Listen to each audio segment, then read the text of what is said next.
Hi, this week we'll continue talking about the church's primary mission, making disciples. With us is Ted Harro. Ted is the president of Renovaré, which is doing some very innovative work on spiritual formation, helping the church teach them to obey all Jesus commanded. Hi, I'm Charles Galda, the president of Vision New England, and your host for the Church in Action. Ted, thanks for being back with us. It's a great pleasure to be with you. Now, for folks who may have missed last time, Ted, could you just give us a little bit of bio and how you came to be at Renovaré? Yeah, sure.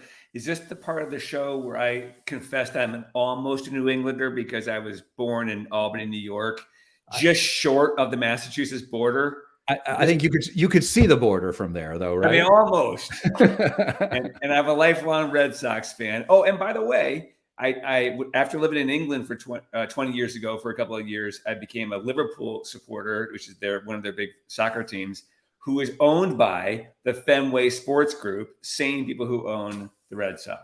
I think that makes you more of a New Englander than I am. I am claiming that 100%. Okay, so bio, yes, after being born and raised in Albany, New York, I'm a very unusual person to be leading a spiritual formation ministry. I actually spent the first 30 years of my working career in the marketplace, primarily doing work with senior leadership teams on strategy and leadership development. And then I was a participant in the Renovaré Institute, which is our 2-year intensive program that helped people go very deeply into life with God and with each other. And I knew it would be a good experience. It was a much more life-changing experience than I expected it to be.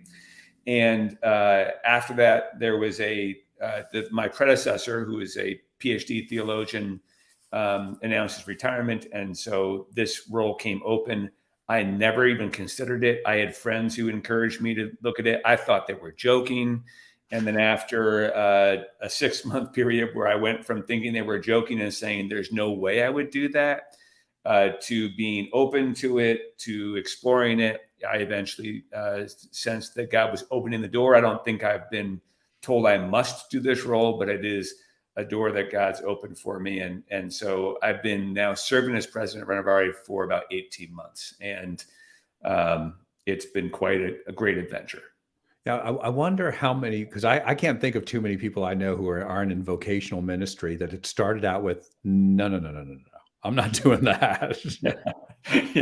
Yeah. I mean, literally when I got a text from one of my friends about this role, I thought they were joking. And I texted back, ha, ha, ha, not interested, not qualified. Because again, my predecessor was a PhD theologian and I am very much not.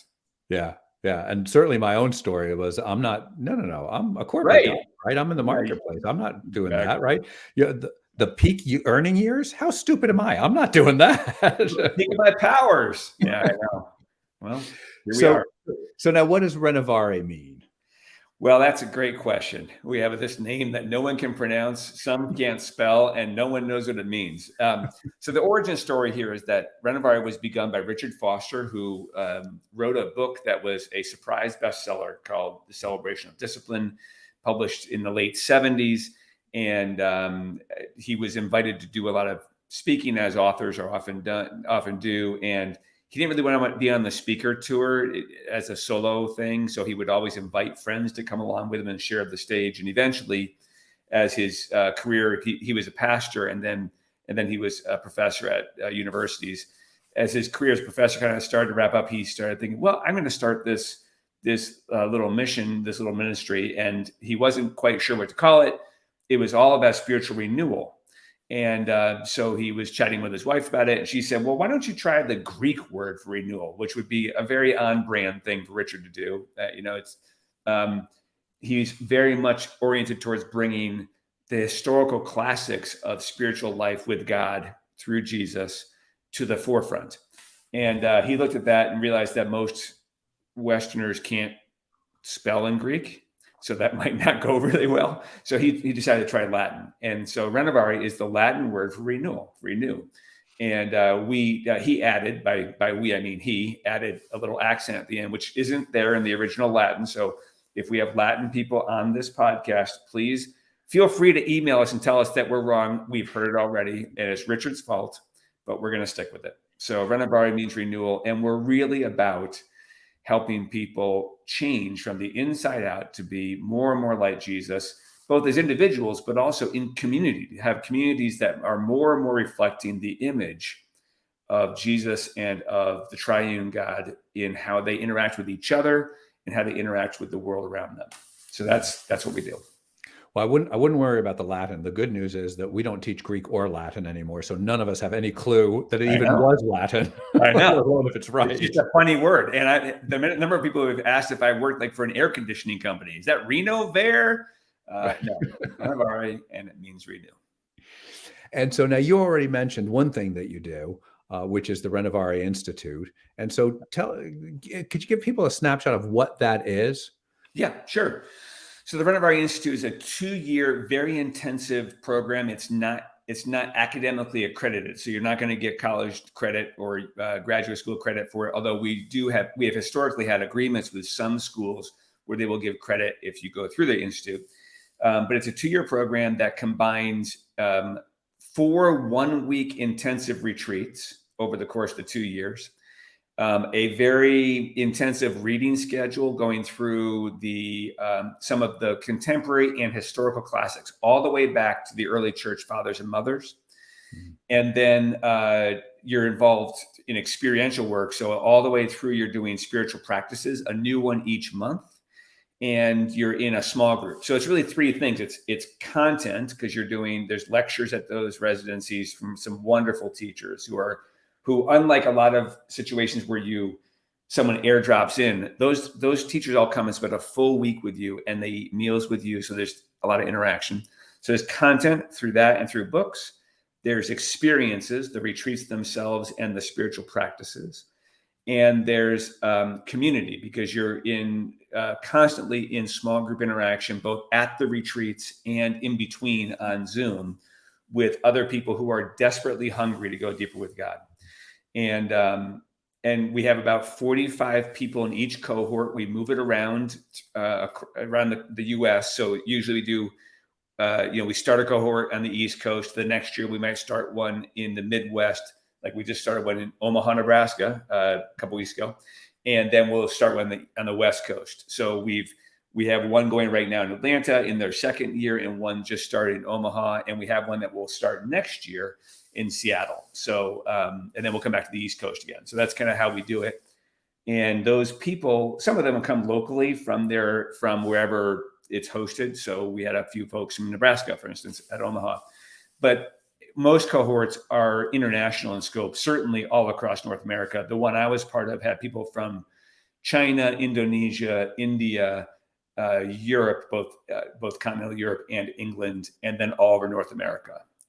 So in Africa as well in that one. So you have, the learning experience is partly from all the content and the teachers, but it's also from your classmates who bring a lot of different exposure to you and how they see the world and how they think about their life with God. So that's the 2-year Renovaré Institute. It's the most intensive thing that we currently offer. We certainly do a lot more than that. And if that can't be everybody's cup of tea, because the demands of it don't make it possible for some folks, but it's the most intensive thing we do. And when I talk to someone who went through it, they describe it as spiritual life-changing and life-changing.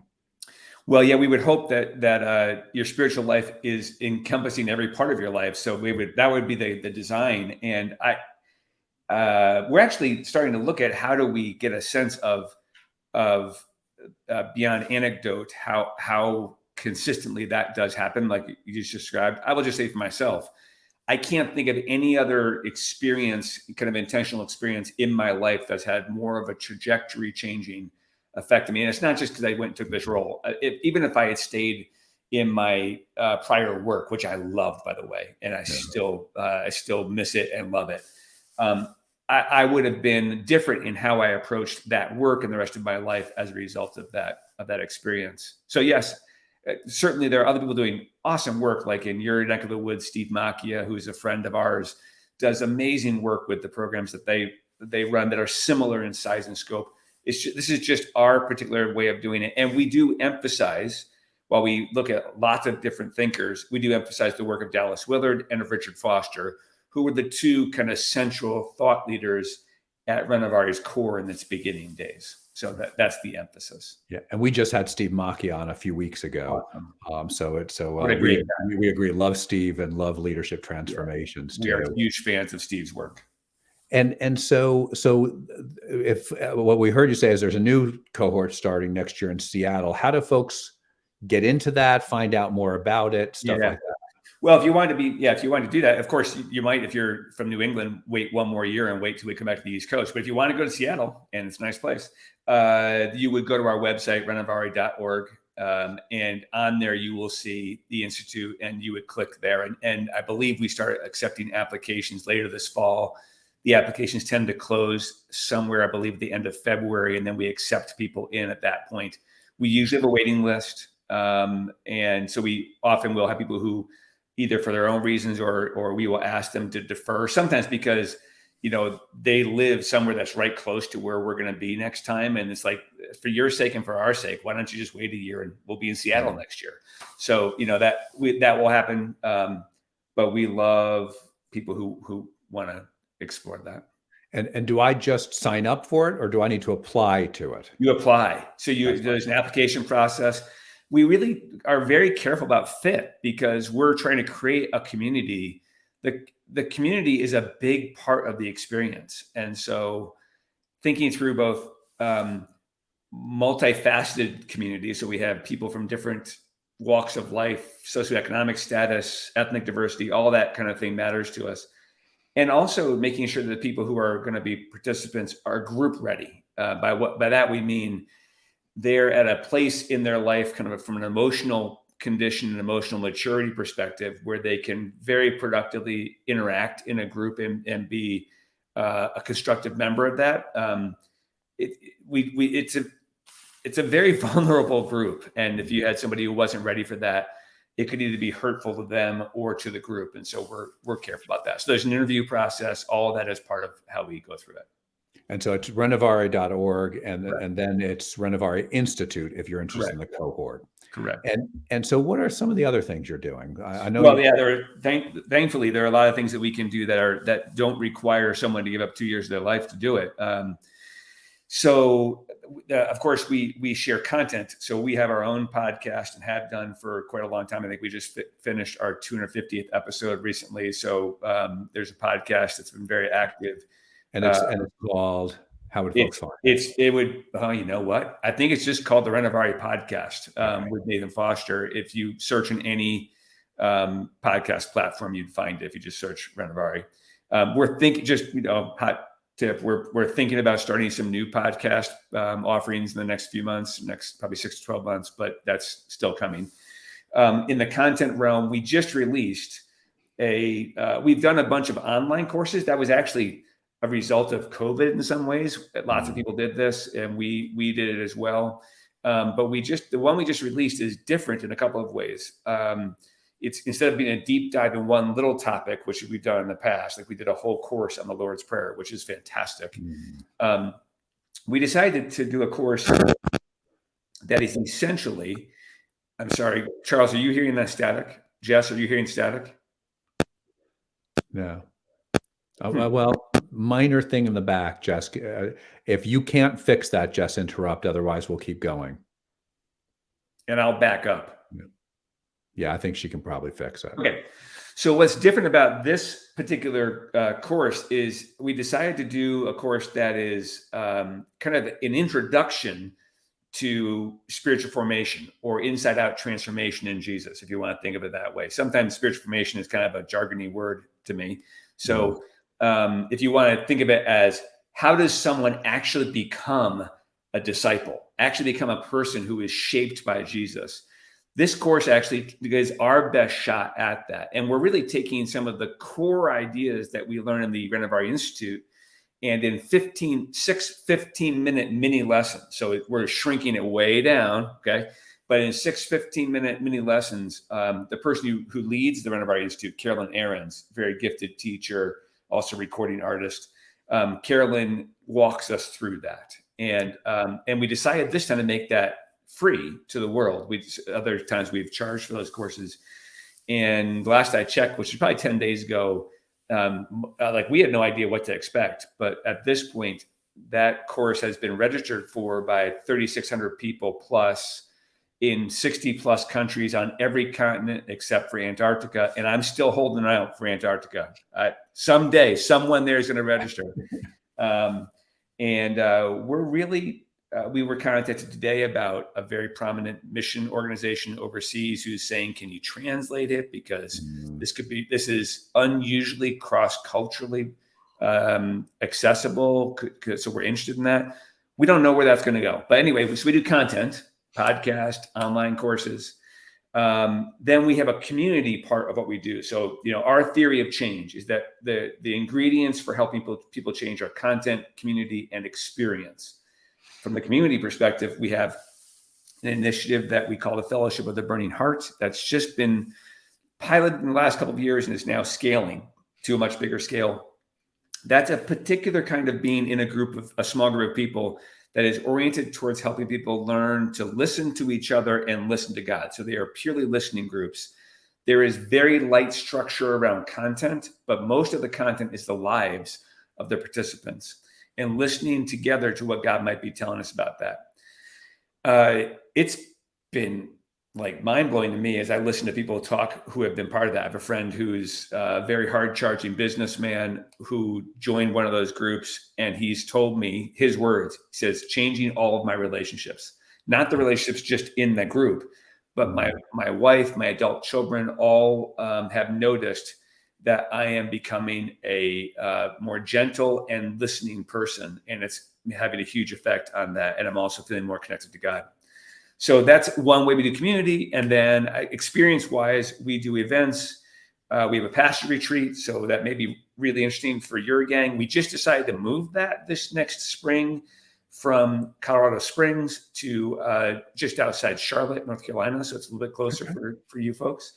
And that's we do small scale events on purpose. I can't imagine a time where we're going to have a mega event with thousands of people in a convention center. It's not our thing. Somebody else can do that. That's great. We believe in small scale, high touch, relational, experiential times. And so our pastor retreat caps out at 45 people. And it is not a how-to conference where you're going to get bombarded with content. It's actually a place where we say, we're going to come together and experience renewal ourselves so we can bring that back to our congregations as pastors and help to become agents of renewal in our own congregations. But it starts with us. And if all that happened was that we had renewal in the pastors' lives, we would consider that a win. Ultimately, we do want to see churches become places of renewal as well. So those are examples, and we're starting to look at doing more regionalized events. So, this is a strategy that we've just kind of started talking about in public. We've been talking about it in private for about a year, of starting to build parts of cities around the country where we have partner churches who work together for the sake of their cities, and where we can come and help them by bringing tools and experiences to them as well. So those are the kinds of things we do. Again, content, community, and experiences. And so in some ways, you're really stepping into a big gap in the church, in that we keep talking about making disciples, which is growing people spiritually, right? Making disciples is the primary mission of the church, but most of us don't know what a disciple is, don't know how to make them. And so you're really trying to step into that void and equip us with theology tools that we've lost over time. Is that we are very much a partner to the church. I will say right here, and we say it all the time out loud, we are not a church. We are not a substitute for a church. It's really easy, especially when you're a scattered group and you're mostly virtual with each other. It's really easy to think you're in a church, but you're only in a church. I think maybe John Ortberg said this. Somebody said this. You're only in a church when you're there long enough to annoy each other. But we are very much a partner of the church. And I think our distinct contribution is to come alongside both a church and a community of churches, and to help them think deeply and begin to enact what it means to be an apprentice to Jesus, a disciple to Jesus. Mm. and to bring forward, we haven't been airdropped into the 21st century without a history. So part of what we try to do is to connect the dot from the early church all the way through to where we are today, because we are part of one thread that is God's history, and we're trying to keep that connected. I think it's easy for us in the 21st century to think everything's different, and we've been airdropped in here, and we have to reinvent it all, and that's we would argue that's a little dangerous. Yeah, yeah. But there is something very different, and is my sense, and I find this with Steve Macchia's work at Leadership Transformation. I find it with your work too. Is it is something different than I think what most of our church history experience has been for us. Where I heard somebody last week saying it, um, and it's maybe too broad a statement, but that for most of us, the Christian walk is I go to church and I try and do good things. Right. And that, can you talk about how that's way far short of what God actually intends for us in this life? Oh, yeah, it just makes me sad. But would you agree that's about where most people are? Well, yeah, I was actually just chatting with one of my friends this morning about this, who's on our board, and she said, it's one of the gospels that's just an incomplete gospel, is that our goal is to make people into good church attenders, Mm. and Who will one day go to heaven. who will one day go to heaven. I had this experience. This is probably 10 years ago. I went to work with a men's small group in my area. They asked me to come teach a couple sessions with them, and one of the guys said something to me that I'll never forget. He said, "I basically see, I've been saved, and now I'm just waiting to go to heaven and going to bring as many people with me as I can." And there's a lot right with that, by the way. It is good to be saved. It is good to go to heaven. It is good to love our friends and want them to come to heaven. But there's a lot missing from it, and it ignores the words of Jesus when he announces his gospel, which is the kingdom of God is available right here, right now. Now that forces us to think really deeply, but what does he mean by the kingdom of God, and how is it available now, and how does that connect to what happens next? I mean, those are all really important things we need to think about. But if all we're doing is trying to help people get to church and be good church people and get to heaven, I think we're missing out on the whole the additional redemptive plan for our own lives, because a lot of things that happen outside of church life that needs to be transformed, redeemed, made whole again, that it has been broken in our families, in our workplaces, in our own just inner persons. And we also miss out on the amazing adventure of redemptive work in the world around us that the world desperately needs. Our country, our society needs a distinctive Christian example of life now more than ever. I don't mean that we need to be in charge necessarily. In fact, I have grave concerns personally about too much political power mixed with the church. But there is a role for us to play, to be agents of what Dallas Willard calls the divine conspiracy, to overturn evil with good. Yeah. And that's the good stuff, in my opinion. It's like now we're into the good stuff. If all we're doing is being good, I find ordinary church life sometimes quite stale. Yeah. It's when it gets into the meat of real life, my own personal real life, and the life of our neighborhood, that it gets interesting. Yeah, I was talking to a friend, and I were having breakfast one day, and we were talking about Jesus saying his burden is light and his yoke is easy, and he said, "But it's not." Right, and it struck me as I thought about it more and more, because I get where it's going, and I think the issue is because I'm not living the way Jesus lived, right? And so I shouldn't expect to experience that, right? I just want what I want what I want, right? And it's only when I start living the way he wants me to, model on what he's doing, and I start to live his way, then suddenly I let go of all these things that I didn't even know I was holding on to, Yes. and it actually gets easy. And we also get access to resources that we hadn't known before. Hmm. So what you're saying about letting go of things that have entangled us, now we're right into Hebrews 12, right? Yeah. So part of this is to have our own transformation so we can be released from things that are holding on to us, not just wait to heaven to have that happen, but actually begin the process, not in our own strength, but because of God's transfer. This is where grace is relevant to me after I